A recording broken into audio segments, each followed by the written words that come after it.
right, I'm here with Caitlin to talk about how you're missing out. And there are other Yes, things, but first, Caitlin can tell you why you're missing out. right. So I thought this was a great article by Inc.com. Let me share my browser here. Here we go. It's titled, If You're Not Already Doing These 10 Productivity Hacks in ChatGPT, You're Definitely Missing Out, which is not clickbait at all.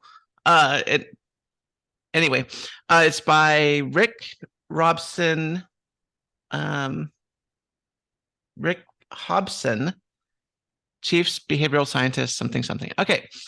So anyway, this person writes, here are some good ideas that you can be productive with Chat GPT. So like I saw Chat GPT and I'm like, this is awesome. You can do so much cool stuff. It's like a calculator for soft stuff. Like when the calculator came out, it completely changed the way like we did math. And Chat GPT changes the way we'll write and sort of be productive in the future. I mean, and Chat GPT is just a precursor. I think chatbots are even going to get better and smarter and more helpful. But here's some ideas. You can have it write emails. So have you ever sat down in front of your email client and been like, I have no idea what to write? You can No, get past that. never. Never. Absolutely not. For an email, who has writer's block for email? I do. Sometimes I don't know exactly how to phrase things. I do. Anyway, you can have it templatize some emails for you and say, hey, Chat GPT, write an email for me, you know, uh, contacting a client using professional language, um, so on and so forth. You can read faster. Oh, yeah. So if you have this long document and you don't have time to read the whole thing, you can paste it into ChatGPT and ask ChatGPT to summarize it for you, Oh which, my God. yes. Um, Actually, Josh, have you tried that? I wonder how well that works. well, apparently I've heard other people say it works really well. You can use it to summarize your own document. So you write a long document, you need to write a summary for it. You can just do the same thing, but with your own documents. You can have it review your code. I don't have ChatGPT write your code for you, but you can have ChatGPT as like a second pair of eyes. So it can look for mistakes in your code. So you can paste your code, say, ChatGPT, do you see anything wrong with this code? And you might get some interesting feedback. Comment your code. So if you are like me and sometimes you're under a deadline to get a product out, you don't necessarily comment your code while you're doing it. You just got to get something out. Then you have to go back and comment it. ChatGPT can comment your code. You can do Google Translate. If you have something in another language, you can ask ChatGPT to translate it for you. And I don't know how well it works, but I imagine it's better than like Google Translate because ChatGPT somewhat understands context. You can have it study efficiently, so you can have it like create flashcards for you. You can have ChatGPT ask questions about what happened during the French Revolution. You can have it create content, of course. You can have it create, and we've done this on the podcast, have it create scripts and stuff like that. You can, of course, then have philosophical discussions with ChatGPT, which I'm sure is very enlightening. And you can play games like tic-tac-toe or even 20 questions. So some great ideas for ChatGPT. Hmm. All right. Well, I'm glad I have my response to this, which is CNET. CNET has been using AI to write articles for about a month, writing about 80 articles. And they had to cancel this because all it was doing was just copying articles from rival publications and changing a few words and just ridiculously plagiarized.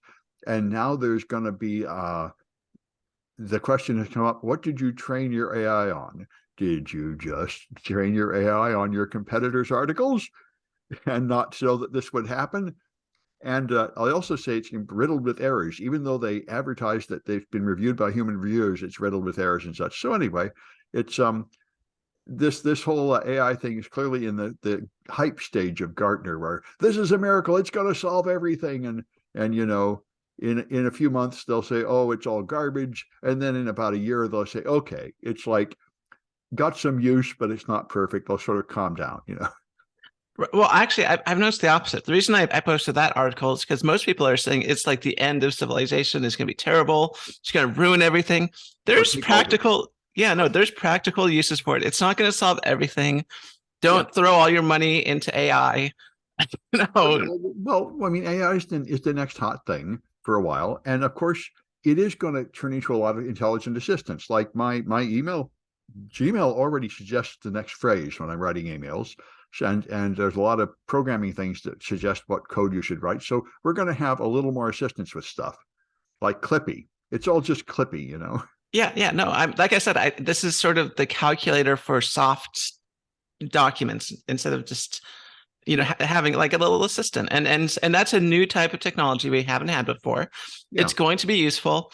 It's not going to take everyone's jobs. It's going to help your jobs. It's going to make your jobs easier. Well, I tend to think so. Yeah. All right. And so you've got it can be an MBA though, apparently. Right. So in addition to all the things I talked about previously, You you know, can also, I've heard people say that an MBA is pretty much garbage. yes, and now we have proof. Yeah. So in addition to having ChatGPT help you study, it can also get your MBA for you as well. um, so ChatGPT passed an MBA exam given by a Wharton professor, and this is big news. So this is from NBC News.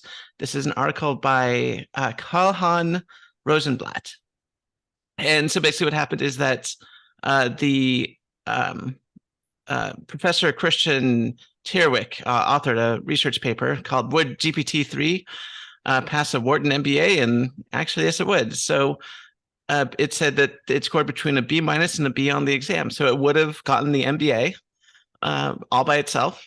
It was smart enough to do that. I remember recently some people gave ChatGPT an IQ test and it scored sort of average. I mean, it can do things that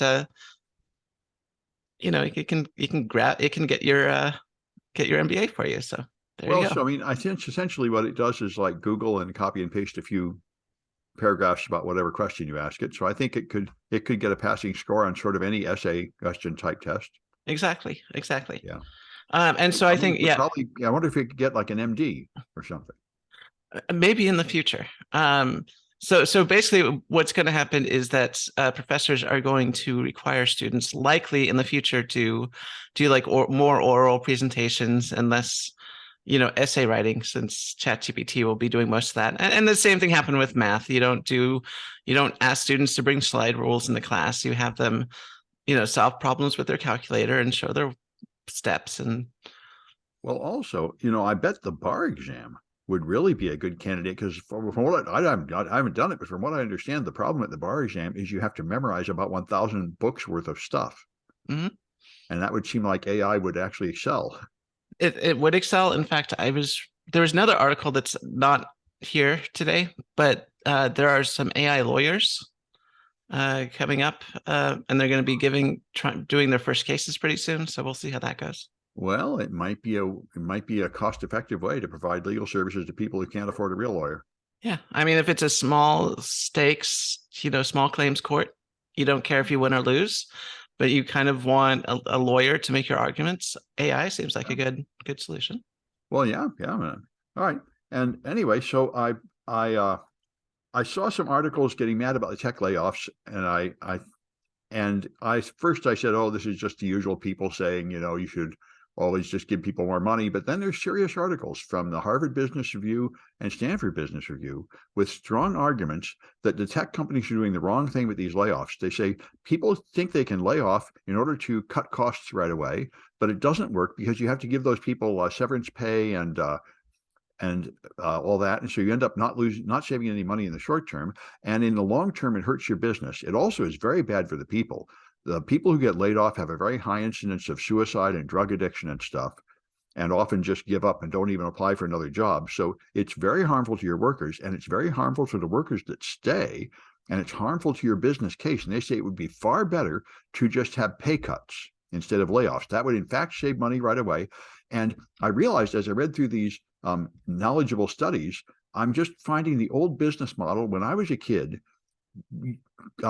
people were not disposable components like they are in modern tech.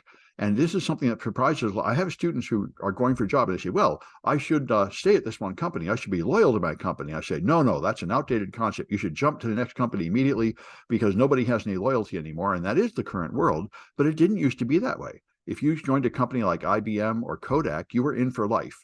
You'd had a job. Unless you did something horrible, they would never fire you. They would just like move you to another location or something as necessary. And they say that would be a whole lot better if you treated people. Then they would be more relaxed. They'd have higher morale. They would work better. As it is, everybody, like at Google now, everybody is very nervous. Google just had their cuts. And the Google CEO, Sundar Pichai, had an animated discussion trying to explain to people why there were cuts. And the letter leaked from the hedge fund manager. There's a hedge fund manager who demanded that Google fire even more people. The hedge fund investors think that they're going to get more money for the more dividends if they fire people and cut the pay of everybody, and that's what the pressure is coming from. So I think it's all short-term thinking, and it reminds me of what's happening to a lot of companies. Well, modern trick you do is you buy a company in a hostile takeover, and then you load the company up with debt. They actually borrow a bunch of money and use it to pay big dividends to the stockholders, and then the company collapses from the debt. So it's just a modern, burn it to the ground and sell the pieces for scrap technique. So I think, hopefully, I think this should change.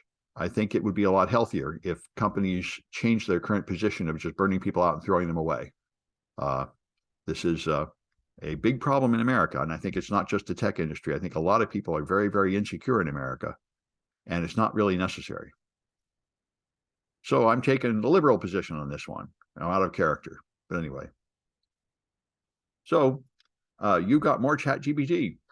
I do. So on the final trifecta of this Tuesday's ChatGPT discussion, there's an article on the Insider talking about Microsoft and OpenAI. So Microsoft is partnering with OpenAI, which makes ChatGPT, and they are integrating it completely in Office. So they're going to have it help you write your emails. Remember, that was one of the things we talked about in the first article. It'll be in like PowerPoint and Word and your spreadsheets. It will, just be that. It will be what Microsoft wanted Clippy to be until they realized Clippy was terrible. Clippy and so, was great. I love Clippy. I know. So now Clippy is coming back, but Clippy is now going to be a fully, artificial intelligence machine learning program, likely somewhat sentient, and will be able to, influence users, influence your documents. This is now the new normal, is that you have this AI system assisting you in your writing and artistic tasks. Yeah. And I think, and Google is frantically trying to put out a competing product. They're very, very afraid of this. I mean, yeah, Google is sort of doing two things right now. First, that they're very afraid of the competition, but they're also afraid that the competition is going to stifle AI development as well. That, they really want to go try new things with, AI, and they're sort of afraid that OpenAI will just dominate the market and, not allow Google to make their products that they want to make. And I don't know, it's complicated. Yeah, well, this all sounds relatively healthy, the emergence of a new technology and everybody scrambling for position on it. Yeah. So I will say I was one of the people that always laughed at the blockchain. From the beginning, I said that's not a very useful technology, but this, I'm telling you right now, the machine learning stuff is useful. You can actually do stuff with it. So I highly recommend people check it out, do stuff with it. It's not going to solve all your problems. Don't change your business model to everything AI, but it's like getting a calculator for the first time. It's going to help. You're absolutely right. I mean, it has obvious uses right away, and it's only going to get better. And then the last one, the New York Times has a big expose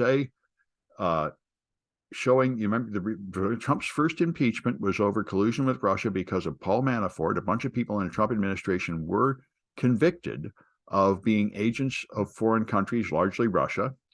And now the former senior FBI official in charge of counterintelligence in New York is accused of taking money from a Russian oligarch who was being sanctioned to try to get him off the sanctions list and hiring his recommended people to be interns to get inside the FBI and to help bring other people off the sanctions list and so on. It's just classic corruption like you'd see in any movie about spies, how the head of our agency was a double agent working for the other side, taking money, concealing it, and fixing it so that people that were belonged on the sanctions list were to be removed and so on. It's just amazingly shocking, just like every movie.